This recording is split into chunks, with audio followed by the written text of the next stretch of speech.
ಎಪಿಎಂಸಿಯ ಕೃಷಿಯೇತರ ಅಂಗಡಿಗಳಲ್ಲಿ ಡ್ರಗ್ಸ್ ಮಾರಾಟವನ್ನು ಖಂಡಿಸಿ ನಗರದ ಸರ್ದಾರ್ ವಲ್ಲಭಾಯ್ ಪಟೇಲ್ ವೃತ್ತದಲ್ಲಿ ಇಂದು ಕಲ್ಯಾಣ ಕರ್ನಾಟಕ ಪ್ರತ್ಯೇಕ ರಾಜ್ಯ ಹೋರಾಟ ಸಮಿತಿಯಿಂದ ಪತ್ರ ಚಳವಳಿ ನಡೆಸಿ ಮುಖ್ಯಮಂತ್ರಿಗಳಿಗೆ ಆಗ್ರಹ ಮಾಡಿದರು.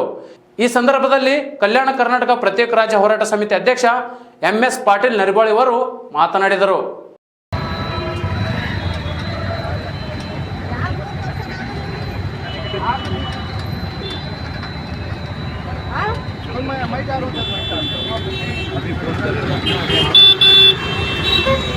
चाय पिलाना बोले तो हाई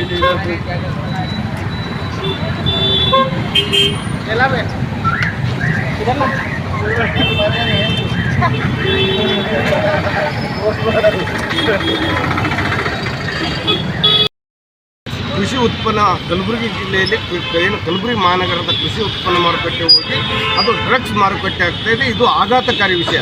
ಯಾಕಂತಂದರೆ ಇವತ್ತು ದಿವಸ ಕೃಷಿ ಉತ್ಪನ್ನ ಮಾರುಕಟ್ಟೆ ಅಂದರೆ ಕೃಷಿ ಏನು APMC ಕಾಯ್ದೆ ಪ್ರಕಾರ ಅಲ್ಲಿ ಕೃಷಿ ಚಟುವಟಿಕೆ ನಡೀಬೇಕು, ಕೃಷಿ ಸಂಬಂಧಿಸಿದ ವ್ಯಾಪಾರ ನಡೀಬೇಕು, ರೈತರು ಬೆಳೆದಂಥ ಏನು ತೊಗರಿ ಜೋಳ ಇದರ ವ್ಯಾಪಾರ ನಡೀಬೇಕು.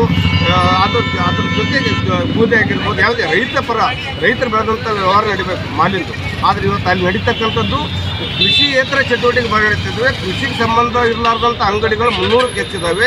ಸುಮಾರು ಪ್ಲಾಸ್ಟಿಕ್ ಅಂಗಡಿ ಆಗಿರ್ಬೋದು, ಟ್ರಾನ್ಸ್ಪೋರ್ಟ್ ಆಗಿರ್ಬೋದು, ಕೊರಿಯರ್ ಅಂಗಡಿ ಆಗಿರ್ಬೋದು ಮತ್ತು ಕಿರಾಣಿ ಅಂಗಡಿಗಳು. ಅದ್ರ ಜೊತೆಗೆ ಹೊಸದಾಗಿ ಇವತ್ತು ದಿವಸ ಡ್ರಗ್ಸ್ ಕೂಡ ಅಲ್ಲಿಂದ ಮಾರಾಟ ಆಗ್ತಾ ಇದೆ, ಸೇಲ್ ಆಗ್ತಾ ಇದೆ, ಸಪ್ಲೈ ಆಗ್ತಾ ಇದೆ ಅಂತಕ್ಕಂಥ ಒಂದು ಆರೋಪವು ಕೇಳಿ ಬರ್ತಾ ಇದೆ. ಅದರ ತನಿಖೆನೂ ಆಗಿದೆ, FIR ಕೂಡ ಆಗಿದೆ.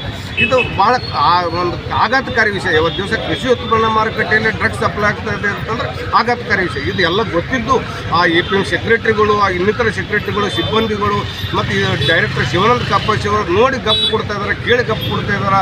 ಎಲ್ಲನೂ ಗೊತ್ತಿದ್ದು ಗಪ್ಪು ಕೊಡ್ತಾ ಇದ್ದಾರೆ ಅಂದರೆ ಬಹುಶಃ ಇದರಲ್ಲಿ ಏನಾದರೂ ಅವ್ರಿಗೆ ಪಾಲು ಹೋಗ್ತದೆ ಅಂತಕ್ಕಂಥ ಅನುಮಾನ ಬರ್ತಾ ಇದೆ. ಹಾಗೆ ಕೂಡಲೇ ನಿರ್ದೇಶಕರನ್ನು ಎಲ್ಲ ಅಧಿಕಾರಿಗಳನ್ನು ಸಸ್ಪೆಂಡ್ ಮಾಡಬೇಕು.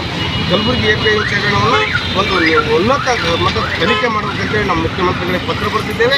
ಈಗ ಒಂದು ವೇಳೆ ನಿರ್ಲಕ್ಷ್ಯ ಮಾಡಿದ್ದೆ ಆದರೆ ಸರ್ಕಾರ ಮತ್ತು ಸಚಿವರು ಶಿವಾನಂದ ಪಾಟೀಲ್ ಅವರು ನಿರ್ಲಕ್ಷ್ಯ ಮಾಡಿದ್ದೇ ಆಗಿದ್ದರೆ ಕಾಂಗ್ರೆಸ್ ಸರ್ಕಾರದ ವಿರುದ್ಧ ಪ್ರತಿಭಟನೆ ಮಾಡಬೇಕಾಗ್ತದೆ.